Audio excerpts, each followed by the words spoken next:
The Hour of Unveiling. The clock on the wall was an enemy and a promise. Its second hand swept with the weight of years, yet it marked the final agonizing 60 minutes of Elias's despair. For months, his life had been a landscape of ash and silence. He'd lost the scholarship, the small family farm was on the brink, and the light in his mother's eyes, usually a fierce beacon, had dimmed to a faint ember. Elias slumped against the window pane, the cold glass a small comfort against the heat of his anxiety. He saw the world in muted greys, a stark contrast to the vibrant, hopeful palette he remembered. 60 minutes, he thought, until the final call from the bank, until the absolute end. Then, a whisper of a forgotten melody touched his mind, a hymn from his childhood. He remembered his grandmother, her hands gnarled like ancient olive roots, pressing a small, smooth river stone into his palm. "Hold this, child," she'd said, her voice rich with the wisdom of the earth. "When the dark comes, remember, God's timetable is not the same as man's. He works in the hour you least expect." He reached into his pocket and felt the stone cool, solid, present.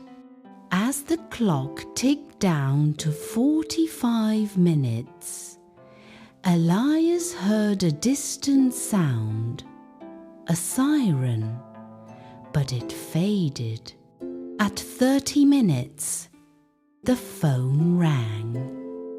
He flinched, certain it was the final blow. It was only a wrong number. He nearly laughed at the cruel joke of the universe.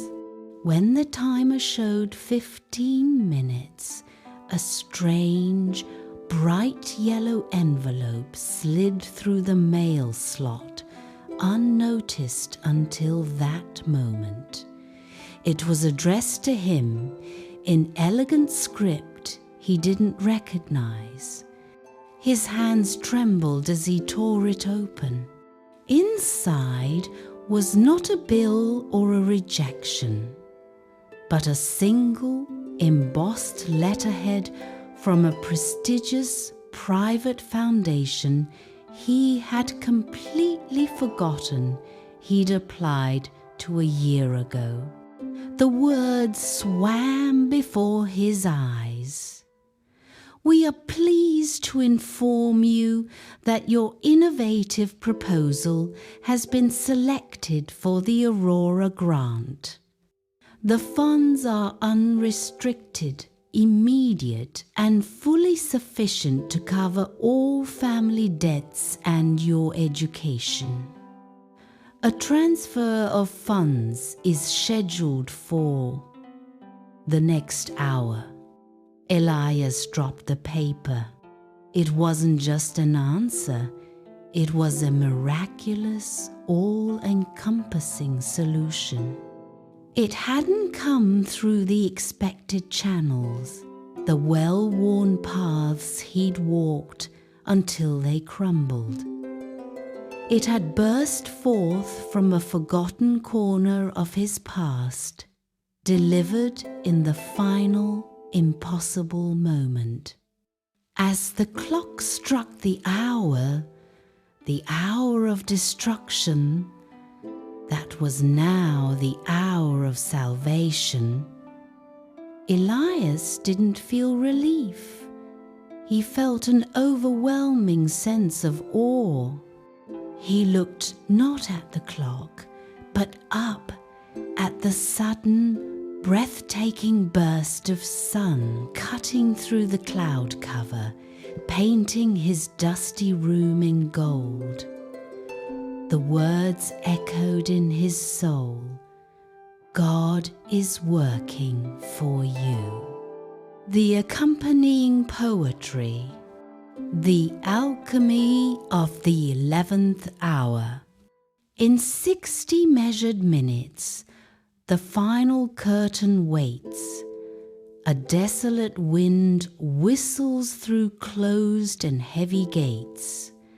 The heart is a dry riverbed, the mind a broken chart, and fear, a steady pendulum, swings heavy in the heart. But listen to the silence where desperation lies. The universe is holding breath beneath indifferent skies. You map the paths of logic, the efforts you have made. You count the lost battalions in the battles you have played. Yet he, the great designer, whose canvas is the soul, does not submit his timing to mortal time's control. He waits beyond the shadow, beyond the doubt and dread, to build the golden bridge where you believed the road was dead. The impossible is simply a word man cannot see. When God decides to pivot the wheel of destiny, the unexpected moment, the dawn you didn't plot, is where his perfect promise is suddenly begot. For in that final tick-tock, when surrender draws too near, the hand you cannot trace dispels every single tear. A sudden, stunning grace note, a miracle refined, the unexpected blessing leaves all your fear behind. Elias's legs gave out, and he slid down the wall, the official letter still clutched in his hand. The paper crackled like dry fire as his fingers tightened around it. He didn't check the amount, the phrase fully sufficient to cover all family debts, and your education was enough. It was a sentence woven from pure light.